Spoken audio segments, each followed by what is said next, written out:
Yo, what's up, people? This is the Martian. EnewsGhana TV. Sarkodie has released his much anticipated song featuring Bob Marley. Take a listen and watch it. How does it feel knowing you have a Bob Marley collaboration? When you get that email, that text, or that phone call, and they say, listen, it's Bob Marley next, So Stir It Up is what I did with him. What's that like for you mentally?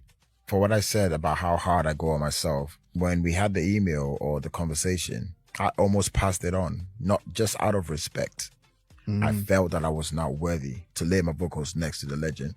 I was really hard on myself. And my manager was like, this is a big opportunity. But because the artist side of me is thinking more about the arts, it's not the opportunity. So I didn't even listen to anything. I just felt I'm not the right person to lay my vocals to the legend.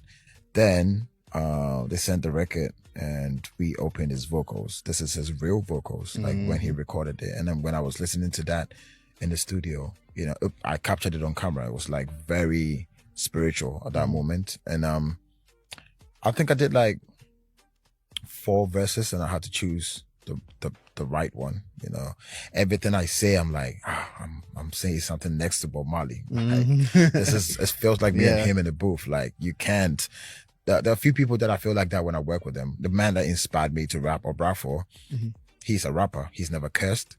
He's never used profanity. And he was catering to the youth. I didn't know how he was able to do that. Yeah. I tried it, but the new generation is hard to like keep it too censored. You want to say stuff that you feel. But that's what I respect about him. So anytime I'm about to work with him, I sit down to sieve every line. If every line is like out of what his brand stands for. So that's the same feeling I have with Bob Marley, the legend. But It's like you're entering that person's arena. Exactly. So I have to. And then we all know that at this point, it's even disrespectful to bring him into my arena though, because the work he's putting in, we follow. So he set the pace for what I have to do. So the record is not, yes, I brought it home. I seen having my producers from Ghana, but the message and everything that he stands for, I have to make sure that I back it. Yeah. But I got away with the song because the song was not one of his super conscious type of records. This is his love, so I could get away with it. It's interesting. I heard the song and Pa, pa, pa, pa, pa, pa, pa, pra, pra. So yeah, an amazing piece of work, but there are a lot of question marks on this collaboration because it doesn't make sense to Shatter Movement fans. They don't understand why Sarkodie will feature a dead Bob Marley and now getting everyone to kind of believe that he's the biggest musician to ever exist in Ghana. Not really, doesn't make much sense. But it's a huge work. The work in itself is huge. Bob Marley is like top legendary Jamaican reggae dancehall artist. I think reggae. He was particularly into reggae, not much into dancehall.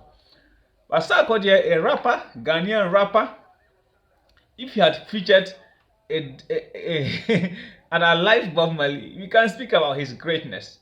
Shatta Wale featured Beyonce in his King Already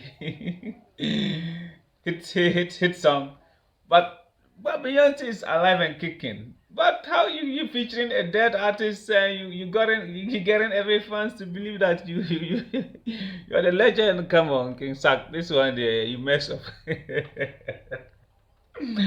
King Sack, I don't know. I'm kind of questioning the purpose of this song. I don't know whether who reached out to who, but it looks like he reached out to that team. In this video, what he said is he was kind of mind blown. He was blown away when he got that email or message from Bob Marley's team asking him for that collaboration. So he was taken aback for a moment in time. He couldn't believe it, and he was too hard on himself, feeling that he wasn't the right person to feature the legend in that project. But it took the intervention of his manager to finally come to terms with that feature, and it happened. So he had to screen his work, his lyrics. He had to move through the lyrics and then kind of delete those words that were unfit for that purpose, because Bob Marley was a pure reggae star whose music actually touched lives, devoid of what profanity, swearing, and those things. So Sarkodie, that's what he has spoken about. So Thanks for watching. What are your opinions? Drop your thoughts. What you feel? Do you think this is a big move? Do you think Sarkodie messed up? What are your thoughts? Share your comments. I'll be reading you guys. Pro.